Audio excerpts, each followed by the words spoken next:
It feels like a free choice. You see an item, you want it, you buy it.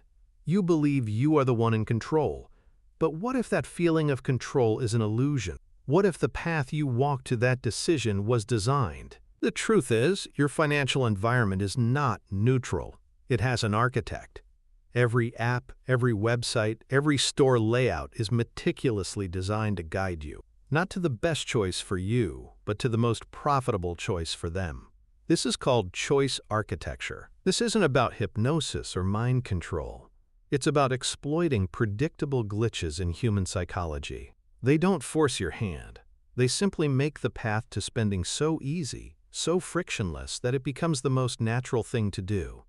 Willpower is irrelevant here. Think of a cafeteria. Placing fruit at eye level increases fruit sales. The choice is still there, but the environment is nudging you. Your financial world is a digital cafeteria, where the candy is always at eye level, and the fruit is hidden in the back. Over the next few minutes, we will expose the 4 most powerful techniques these architects use to design your financial mistakes. Seeing them is the first step to dismantling them and reclaiming your agency. You will become the architect of your own environment. It all starts with the most powerful and invisible force in decision-making, the one that ensures you do what they want, precisely by encouraging you to do nothing at all. This is the power of the default setting. Your brain is lazy. It's designed to conserve energy. When faced with a decision, it will almost always choose the path of least resistance. Architects know this, so they make spending the default option, the path that requires no action. Consider Amazon's one-click ordering. Your payment and shipping info are saved. The default is buy now. To not buy requires effort. To save that money requires logging into your bank, making a transfer. The default setting wins. Free trials that automatically convert to paid subscriptions are another perfect example. The default is to charge you. You have to take active, conscious effort to cancel. Their business model relies on the power of your inaction. The solution is to flip the script. You must become the architect and set your own defaults. Automate your savings. Have a percentage of your paycheck go directly into a separate account before you even see it. Make saving the default. By doing this, spending becomes the action that requires effort. To spend that saved money, you would have to consciously log in and transfer it back. You have now built a wall of friction around your goals, using the default bias to your advantage. But what happens when they present you with options? Surely that is true choice. In fact, it's one of the most clever traps, creating an illusion of choice to paralyze your rational mind. Your brain has a limited capacity for making rational decisions. When it is presented with too many options, it experiences something called decision fatigue or analysis paralysis. The result is predictable. It makes a poor, impulsive choice or no choice at all. Think about investing.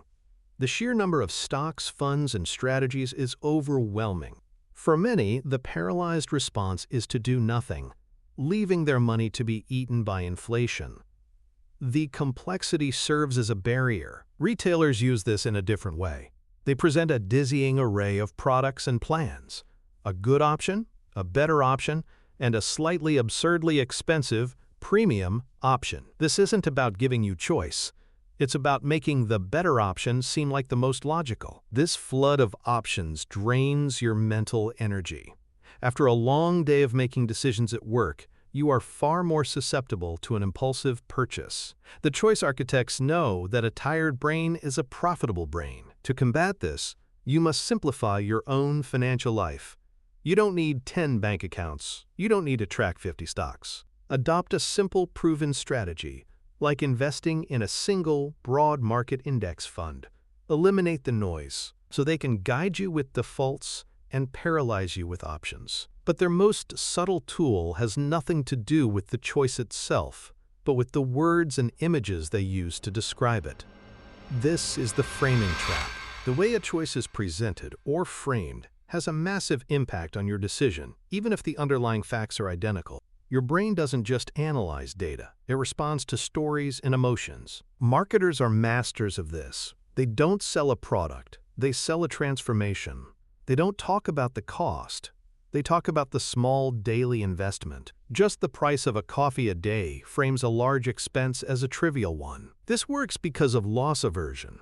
Your brain feels the pain of a loss twice as powerfully as the pleasure of an equivalent gain. Save $100 a month is framed as a loss of $100 you could be spending now. To escape this trap, you must reframe your own decisions. Saving isn't a loss. It's you paying your future self first. It's buying your freedom.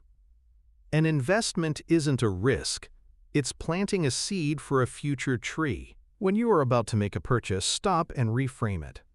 Don't ask, "Can I afford this?" Ask, "What am I giving up in the future for this item today?"